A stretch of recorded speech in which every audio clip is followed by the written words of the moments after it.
है कि जो वर्तमान में भाजपा सरकार एसआईआर पे वोट काटने का काम कर रही है, इसके बारे में आपका क्या कहना है?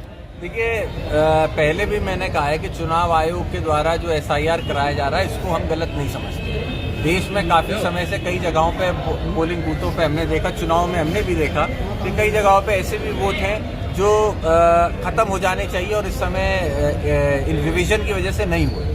तो एसआईआर होना कोई गलत नहीं था, लेकिन जिस तरीके से और जिस आनन फानन तरीके में एसआईआर कराया जा रहा है, सवालिया निशान उस पर खड़ा होता है। कितने सारे बीएलओ की डेथ हुई। हम लोगों ने लोकसभा में भी इस सवाल को उठाया कि पूरे देश भर में 20 से ज्यादा बीएलओ की डेथ हो गई।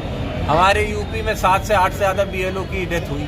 तो ये जिम्मेदारी कौन लेगा? उन परिवार जो पीछे छूट गए हैं, उनकी जिम्मेदारी कौन लेगा? ऑन ड्यूटी चुनाव आयोग का ही तो काम करते हुए ये बीएलओ की डेथ हुई। कईयों ने तो सीधे तौर पे अपने सुसाइड नोट में इलेक्शन कमीशन का नाम लिख के दिया है। तो उस पर क्या प्रशासन कार्रवाई कर पाएगा? क्या कोई संज्ञान में चुनाव आयोग खुद लेगा या कोर्ट इसका संज्ञान लेगी?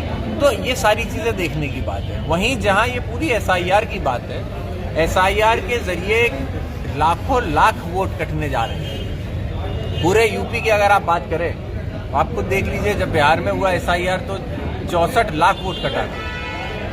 बिहार की तुलना में बहुत बड़ा प्रदेश है उत्तर प्रदेश, उस हिसाब से तो करोड़ों वोट यहाँ कटने की संभावना दिखाई देती है। और मैं खुद भी बदायूं में भी मैंने देखा, इटावा की भी हम लोग लगातार देख रहे हैं, बहुत लाखों वोट ऐसे काटे जा रहे हैं। इसमें कहीं ना कहीं भारतीय जनता पार्टी को वो वोट, जो वोटर उनको नहीं दिखता है, जो नाम से उनका वोटर नहीं दिखता है, वो वोट काटे जा रहे हैं। जो लोगों ने 2003 में वोट दिया था, लेकिन इस बार की 2003 की जो प्रकाशित लिस्ट है उसमें नाम ही नहीं उनका दिया गया, वो लोग कहाँ जाएंगे? वो लड़कियां जो बेचारी शादी करके यहाँ आ गई थी, अब 2003 की लिस्ट में उनका वहां नाम नहीं मिल रहा, वो कहाँ जाके वोट देंगे? इन सब चीजों के ऊपर जवाब देना चाहिए, चुनाव आयोग को जवाब देना चाहिए, क्या कर रहे हैं, कैसे करेंगे। वहीं पे लाखों लाख वोट, जैसा मैंने कहा, कट रहा है अगर, तो उसमें कॉलम बने हुए हैं। उसमें एक कॉलम आता है जिसमें एब्सेंट होता है, उसके अंदर मैं तो उदाहरण पे देख रहा हूँ 20 से 25 हजार पर विधानसभा, उस कॉलम के अंदर नाम डाले जा रहे हैं जिनको बीएलओ को जाके उनके घर पे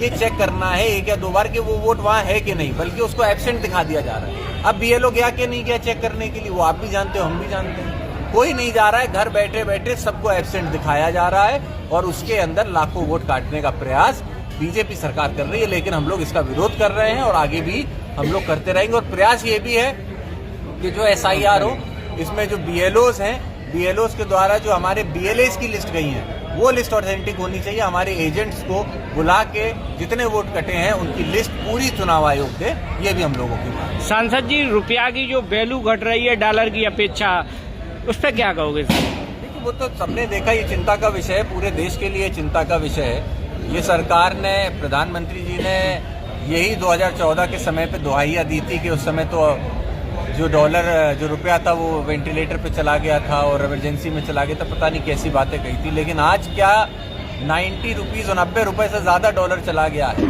ऐसे में कितने डेट में भारत की सरकार चलती चली जा रही है, इसका जवाब कौन देगा? डॉलर के साथ साथ क्रूड ऑयल का प्राइस कितना कम है, लेकिन आप उसके बाद भी जो पेट्रोल और डीजल के दाम है वो आप बढ़ाते चले जा रहे हो। जो गैप है, वो गैप का पैसा किसके पास जा रहा है, इसका जवाब कौन देगा? और पूंजीपतियों को सीधा फायदा देने के लिए सरकार कुछ भी करने को तैयार है।